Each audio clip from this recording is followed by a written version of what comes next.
ये कहानी लगभग हर घर की है, जहाँ शादी के बाद लड़के की माँ और लड़के की बीवी को ये असुरक्षा हो जाती है कि कहीं उनका पलड़ा लड़के के सामने हल्का ना पड़ जाए।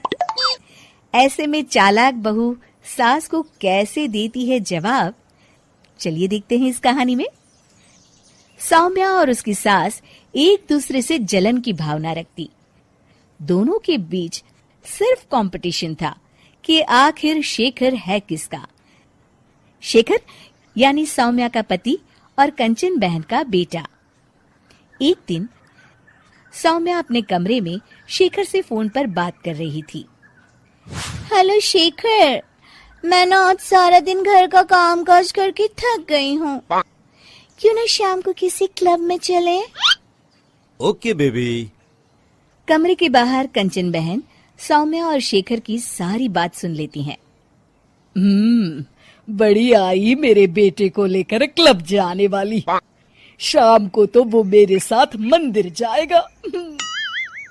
शाम को शेखर जल्दी वापस आता है और सौम्या भी शानदार ड्रेस पहनकर तैयार रहती है।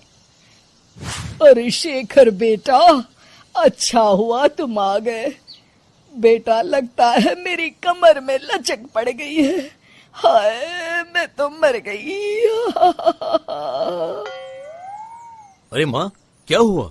मेरी तो सौम्या से बात हुई थी, उसने तो मुझे कुछ भी नहीं बताया।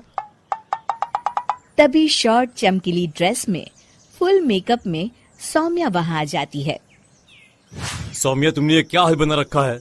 माँ की कमर लचक गई है। जल्दी चलो, हमें माँ को डॉक्टर के पास ले जाना है। लेकिन माँ अभी कुछ देर पहले तो ठीक थी। हाँ, मैं तो नखरे कर रही हूँ ना। नहीं माँ, सौम्या का ये कहने का मतलब नहीं था। चलो, हम अभी डॉक्टर के पास चलेंगे। सौम्या परेशान सी माँ की तरफ देखती है। शेखर माँ को पकड़कर कार की तरफ ले जाता है कि तभी कंचन सौम्या की ओर देखकर आंख मारती है। कंचन सौम्या की तरफ शरारती हंसी हंसते हुए कहती है, सौम्या बेटा, जरा खाने में कुछ चटपटा बना लेना। मैं शेखर के साथ डॉक्टर के बाद मंदिर जाऊंगी और हमें आने में देर हो जाएगी। शेखर और कंचन जैसे ही कार में बैठने जाते हैं, सौम्या वहां आ जाती है। शेखर, मुझे ना माँ की बहुत चिंता हो रही है। क्यों ना मैं भी आपके साथ चलूं? खाना मैं घर आकर बना लूंगी। वाह सौम्या, तुम कितनी अच्छी हो। तुम्हें माँ का कितना ख्याल है। सौम्या कंचन की ओर देखते हुए, आखिर तुम्हारी माँ मेरी माँ भी तो है। अरे नहीं सौम्या बेटा, तुम परेशान ना हो। अरे माँ नहीं, सौम्या भी आपके ठीक होने तक परेशान ही रहेगी और उसका मन भी काम में नहीं लगेगा। चलो सौम्या, तुम भी साथ चलो। सौम्या पार्टी की ड्रेस में ही शेखर के साथ कार के सामने सीट पर सवार हो जाती है।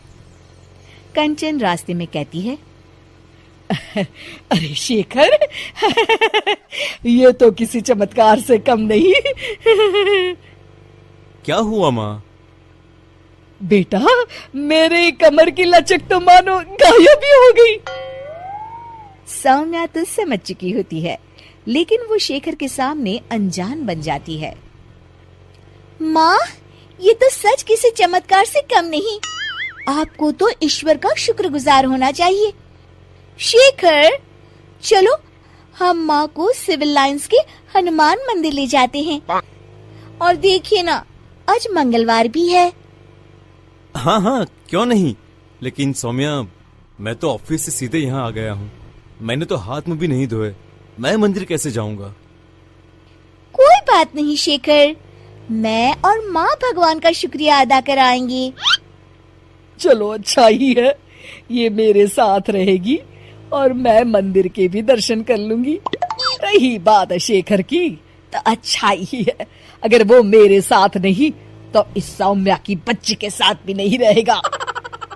मंदिर के बाहर काफी भीड़ देखकर कंचन और भी खुश हो जाती है। दर्शन करने में कम से कम 2-3 घंटे तो लग ही जाएंगे। माँ, यहाँ पर तो काफी भीड़ है, यहाँ काफी वक्त लगेगा। चलो यहाँ कल आ जाएंगे। नहीं बेटा, मैं यहाँ से हनुमान जी का शुक्रिया अदा किए बिना नहीं जाऊंगी। वैसे भी मेरा आज सारा दिन का उपवास है, दर्शन करके ही मैं कुछ खाऊंगी बेटा। ये कहकर कंचन कार से उतर जाती है और सौम्या से कहती है, चलो सौम्या, दर्शन कर आए। माँ, मैं तो आपको बताना ही भूल गई, मैं ऐसे कपड़ों में मंदिर कैसे जा सकती हूँ? अरे सौम्या, मैंने तो ध्यान ही नहीं दिया। ये कपड़े तो काफी छोटे हैं, मंदिर में पहनकर जाना ठीक नहीं रहेगा। और बिना दर्शन किए माँ कुछ खाएगी नहीं। अब क्या करें? अरे करना क्या है, माँ दर्शन कर ले, हम यही कार में माँ का इंतजार करेंगे। माँ, अब मंदिर में दर्शन करें, तब तक मैं और सौम्या पास के होटल से कुछ खाकर आते हैं। और हाँ, आपके लिए भी पैक करवा लेंगे। फिर क्या था, निराश चेहरा लिए कंचन मंदिर चली जाती है। सीख, चालाकी उतनी ही अच्छी है जिससे किसी को नुकसान ना पहुंचे, वरना कभी कभी ज्यादा चालाकी नुकसान का कारण भी बन जाती है।